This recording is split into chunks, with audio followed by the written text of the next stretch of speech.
News, Donald Trump is asking a judge to throw out the election subversion case against him. My name is Steve, I'm a douche. My name is Brian Kill Myself, and this is Fox and Friends.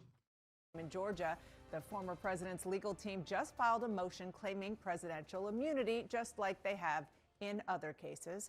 CNN's Paula Reed has been going through the court filings. Paula, what's his reasoning for wanting If this gets dropped, I'm losing faith in the Dana, this is all very familiar. The former president's lawyers arguing that presidential immunity should protect him from this sprawling RICO case down in Georgia.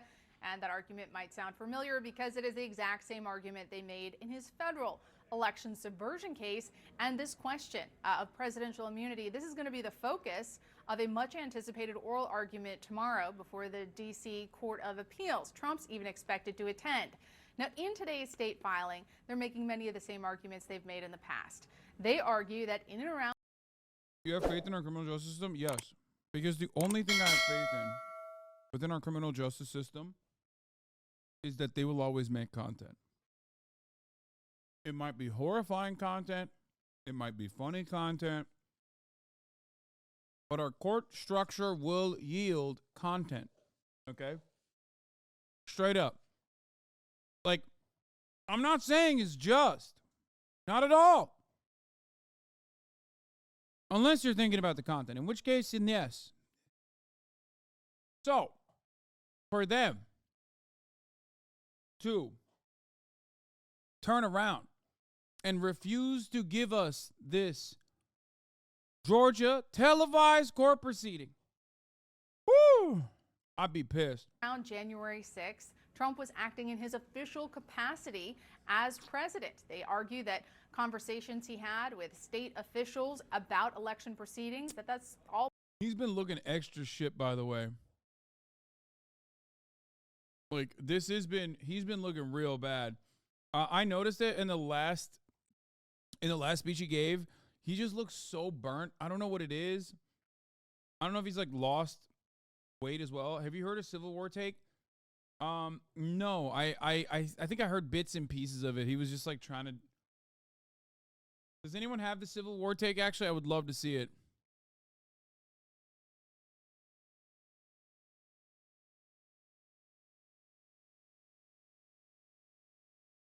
They're lowering the video resolution so you can't see how shitty he looks in his rallies now. Wait, no way. No, they're not. That's crazy. Like saying you're deliberately running ad breaks so people don't see how shitty Trump looks at the top of the hour. It's like, no, that's just a thing that I do at the top of the hour. And also you can avoid the ads and see how shitty Trump looks at the top of the hour, just like every other part of the hour, as long as you subscribe for $5 or free with a Twitch Prime. Is that the best type of segue? No. Did I try my best? Yes. And sometimes you should give me a 10-10 just for trying hard, okay? Participation trophy style.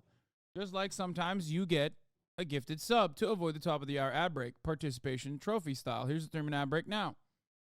All part of his official duties as president. And of course, they argue that because it was part of his official duties as president that he should be protected under presidential immunity. These are the same arguments they've made before in the federal case, but so far the courts have not seen it this way. This argument was dismissed at the district trial level here in Washington, D.C. His former White House Chief of Staff, Mark Meadows, has also argued similar issues, and a court of appeals dismissed the idea that election-related activities, that those are really part of his official federal duties. Now, this question about immunity, the extent to which the former president has any protections for his actions around January 6th, Dana, this is a question that could ultimately end up at the Supreme Court. Special counsel Jack Smith has already asked the high court once to just weigh in and settle this once and for all. They declined to do that. Instead, letting oral arguments go ahead in the Court of Appeals. Whatever happens after these oral arguments or the Georgia case, it is highly likely that the justices will again be asked to weigh in on this. It's unclear if they're going to want to weigh in here, but one thing that is for sure is that by litigating this at the federal and state level, the former president has been at least successful in delaying his federal case and could be successful in delaying the state case as well. Yeah. I mean, obviously he would like immunity, but the short-term goal is to delay, as you've been saying for quite some time. You mentioned that he is going to be in court tomorrow for an appeals court hearing. I love diversity. He has a CNN. pretty significant courtroom scheduled this week. The final week before the Iowa caucuses. Bro, they look like Yeah. they look like different variants of one another. Like it's the same person, but just like slightly different. Crazy. Which is ironic because it's also identical to fucking Fox News too. It's the same whatever. He sure does. I mean, we're seeing the intersection between the campaign events and all these legal proceedings. This is something we've been talking about for quite some time. And tomorrow, arguably constitutionally, the most consequential day, his lawyers and lawyers for the special counsel will argue before an appellate panel about this issue of immunity. But Dana, even one of his former lawyers, Tim Parlatore, has told me on air, he just doesn't expect him to win on the merits. But again, if the larger strategy, the broader strategy is at least to try to get that federal case delayed until after the November 2024 election, in some ways, they've already won. And then later this week, there will be closing arguments in another civil case that he faces up in New York. Now, there's no jail time on the line here. This is not a criminal case, but it's really personal. For the former president, it's about his business, their ability to do business in the state of New York, potentially facing hundreds of millions of dollars in penalties. We've seen him show up to numerous proceedings in the course of that case. He's watched his children testify. It has been incredibly personal, a lot on the line for him, and that's just 1 week. It is just 1 week, and many more to come that look a lot like what you just described. Thank you so much for that reporting, Paula.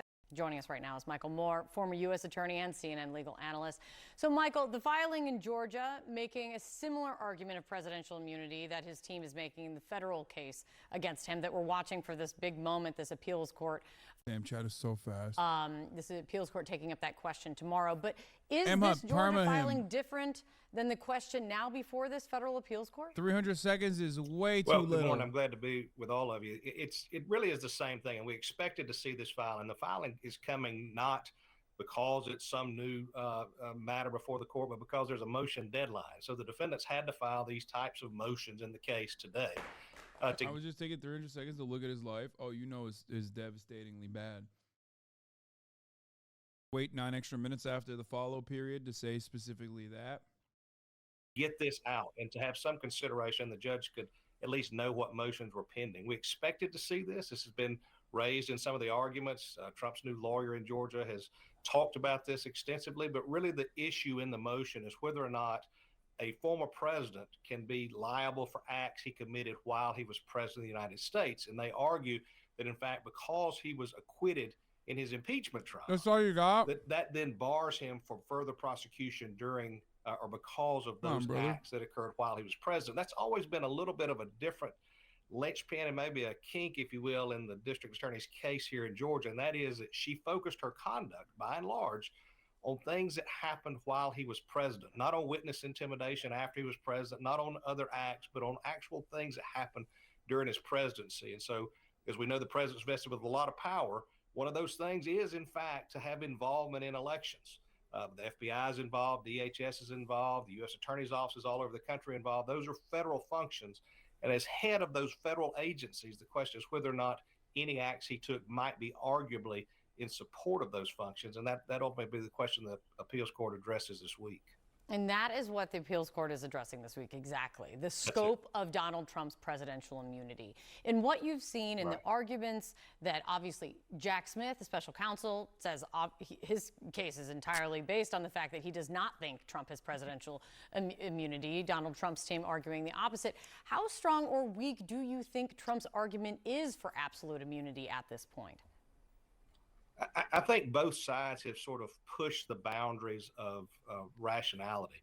Jack Smith argues that, well, you can't give absolute immunity because a president might order that the minority party members in Congress be killed during the State of the Union address or something. That seems to be such a ridiculous stretch that I think that defies some credulity. At the same time, Trump says, well, I'm immune from anything. I can do anything I want to, which presumably would mean he could then, collude with Russia, or he could do other things that we might say, no, that pushes the boundaries too. And so the needle that has to be threaded, I think, is what are really presidential functions? What are the things we expect from a president? Yeah, Donald Trump could shoot someone during a State of the Union address and then by the very same metric say, no, the very act of him shooting someone during the State of the Union was actually a part of his presidential duties. And therefore, he should be immune from prosecution. You know what I mean?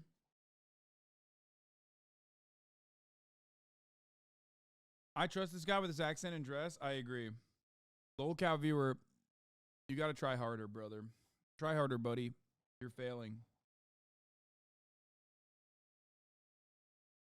This case, though, because he has not been charged in Jack Smith's case with the insurrection, you begin to question, well, will the appeals court look at that as some indication that there's not enough evidence that he was criminally responsible for the insurrection and those things, and instead try to focus on these issues dealing with the election counting and the vote counting and that kind of stuff? And that seems to be a little bit stronger. I think at the end of the day, he's not going to win simply on presidential immunity. I just don't.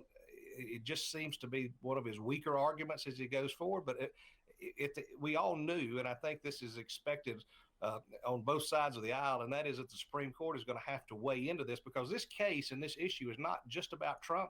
It's about the president 50 years from now and 100 years from now, and what presidential power and presidential immunity will mean going forward, not just as we look sort of at the past of the oddities of the Trump administration. Yeah, and from, district court to, in one state, to a federal case against him. I mean, it's right. You're making an excellent point. It's great to see you, Michael. Thank you so much.